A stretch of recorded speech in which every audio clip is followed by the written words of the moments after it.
My real name is Carson Gold. I do not go by any type of alias online or anything like that. My real name is just Carson Gold. I was born on March 3rd, 2001, and I was diagnosed with Asperger's syndrome, and I did not know about this until I was 8 years old. And for those of you who don't know what Asperger's syndrome is, it is a mild form of autism where I have trouble communicating with people, and it also makes me have trouble concentrating.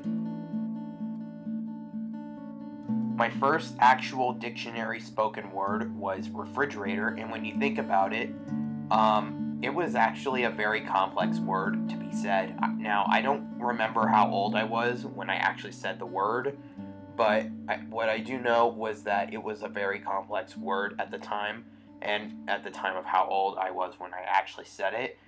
And there was a time where I was very quiet and I could not speak for a very long period of time. I would just make various grunt noises. And there was also another point in time where my parents introduced me to Baby Einstein. And for those of you who don't know what Baby Einstein is, it's basically a learning program where it teaches your child about various things and like science, nature, and other things like that.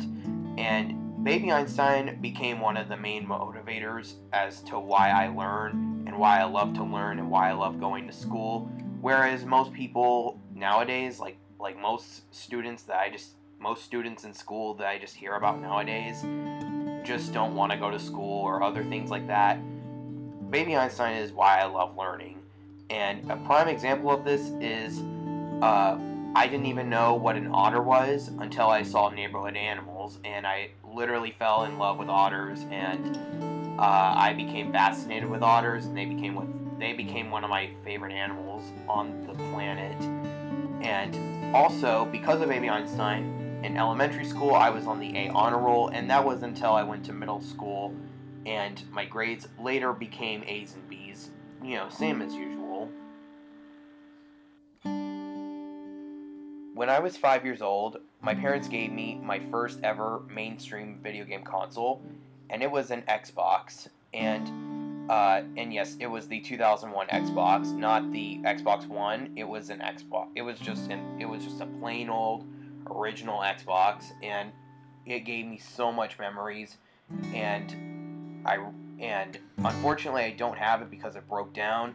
But I did get a new one, and I still love it. And it's an awesome console, and it's a really powerful one, and I still have the new one to this day, and I still have the games that I used to play on the old one, and one of them was Hot Wheels Stunt Track Challenge, and it also started my fascination with Hot Wheels collecting, and yeah, that was how I started Hot Wheels collecting, all through a video game.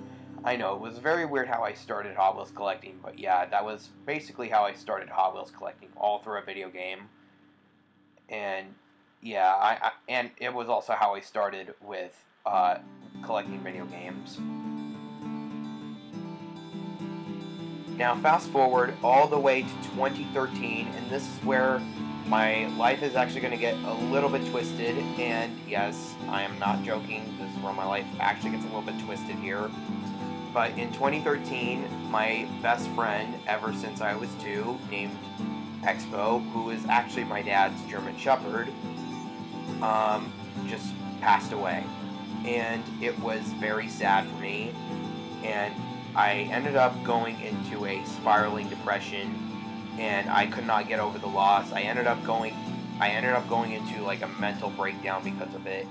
And I could not handle myself because of that, and I felt like I had no one else to talk to and deal with the loss other than my parents. I knew he would pass away, but the thing is that he was my friend that I've known for so long, and I was honestly devastated for that. And like I said before, I was put into a spiraling depression, and it was very hard for me. And it was already so much that is yet to come throughout my life. I had so much I have yet to experience. In 2014, about a year later after Expo passed away, I experienced something no 13-year-old kid should ever go through. And basically what happened was my mother was diagnosed with breast cancer, but luckily it was stage 1 breast cancer. So my mom caught it early, but nonetheless it was really scary. And I remember the day my mom told me, and I got really, really scared, and I remember breaking down, crying, and being in hysterics, and saying, and asking her, "Are you gonna die? Are you gonna be okay?" And she said, "Oh, I'm gonna be fine. It was just stage 1," and it was very unpredictable. And I remember having all the family members coming over, but it wasn't just the cancer I had to deal with. But I also had to deal with something else that was also going on at my school.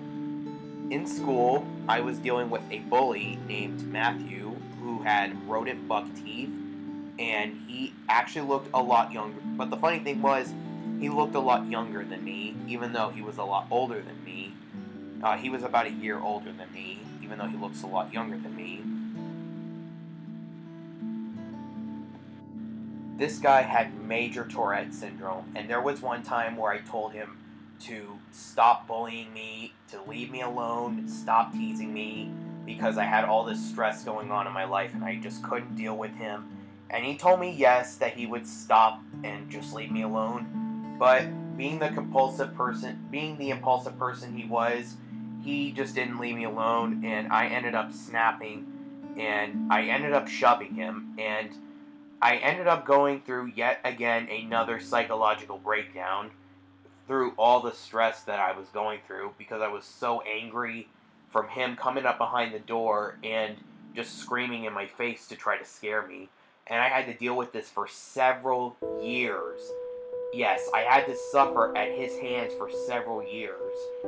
And what do you think happened? Well, what happened was I got kicked out of school all because of this kid.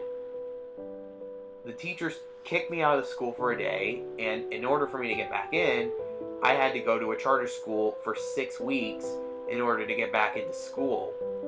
All while nothing happened to this little brat. So thanks a lot, Matthew. You did not get anything because of your disgusting actions. So when I was discharged from the charter school, I ended up getting medicated very unjustly because Matthew was the person who caused me to snap. And I was still very angry that I was medicated, even though I was very calm about it. But what really refreshed me was the fact that when I came back to my English class, everyone literally took their time out and made me a letter. Each student made a letter for me, and I still have a huge stack of letters on one of my tables right now. And the teacher even went so far to buy me a Hot Wheels car, even though it was a car that I already had. I just couldn't believe that the teacher went through all that time just to get that car. I can't believe she just took all that time out of work just to get that car.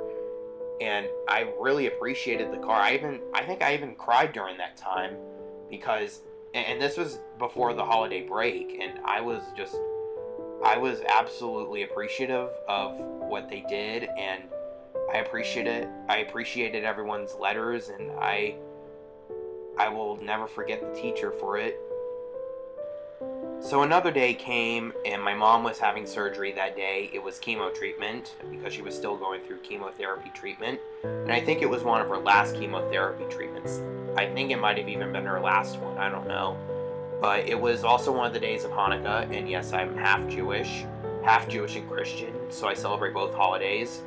My dad is Jewish, and my mother is Christian, and and my parents found out how distressed I was about losing Expo, so my dad got me a German Shepherd puppy that was 6 weeks old, and he did not give it a name. He wanted me to give it a name, so I got the choice to name it Expo, and while they were a bit surprised that I named it Expo, they eventually got used to it, and I eventually just decided to name it Expo, and then we just eventually called it Expo 2.0, and I don't know if we'll ever do an Expo 3.0, but that's something that we'll wait for. But yeah, but I was very blessed to have him because it was one of the best days that's ever happened to me, and I felt like a part of my life has been restored because of that. It's like he was gone for a year and then he came back to me. So transitioning from middle school to high school was really, really bittersweet for me.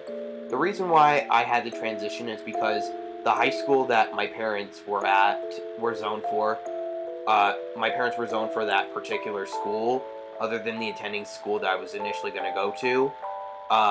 So I had to go to that school instead, so I had to make the ultimate choice. And moving schools was very, very bittersweet for me because, one, I had no more Matthew to deal with, so I was very happy I got to get away from him. But with that, it cost me all of my old friends. While I did remember and I tend to have a memory like Dory, the fish from the blue tang from Finding Nemo. I tend to not be good with names. I did run across a couple of my old friends a couple of times. At the same breath, it was really bittersweet for me because, one, I got to get away from Matthew. That was one only good thing that came out of this. But once again, my old friends, they're probably going to miss me, and if any of my old friends are seeing this video, I just want to say I really miss you guys. I really wish I could see you guys again. And yeah, I only saw like one old friend at the school that I went to, but then he eventually just turned up missing. He didn't like get lost or anything, but I think he moved away or something. So it was practically just me all alone at freshman year with just me and him, and that was it. So I thought it was just me all alone until I met this one person, and I won't say his name, but I'll just draw him. And he was a very nice guy, and I actually got to talk to him, and I remember the first time we met, we were just painting like a bunch of cardboard in theater as part of a theater set, and we talked, and we were laughing and stuff like that, and we eventually got to know each other, and he was a really smart guy. I won't say his name or any of the other people that I'm going to draw on here, but they were really nice people, and I eventually joined the Best Buddies group of my high school, and I eventually became friends with more and more people who I eventually knew longer and longer for over almost 3 years now. Some of them I've only known for like 2 years. Some of them I think maybe for only a year. Some of them I've only met for 2 years. But the longest ones I've known were only 2 years. And other than that, the more people I met, the more supported I felt, and it makes me feel very happy inside to know that I have that many people who are on my back and who are there to support me and help me, and also because of that, it's able to tell me that and it's told me this, that no matter who you meet, that one person that you meet can end up changing the rest of your life. And with that, I proudly promote an end to this video. So that is all the pages of the book, but you realize that there are more pages. That is because I have more, that means I may have more friends to bring with me on my experiences to help fill in the pages of my stories. More stories to make, more friends to meet, And I hope I can bring my friends along with me to this moment. Well, and through every moment in particular. And with that, I want to thank everyone for supporting me throughout the years and making every moment of my life possible. I really couldn't have done it without all of you. Thanks so much for your support.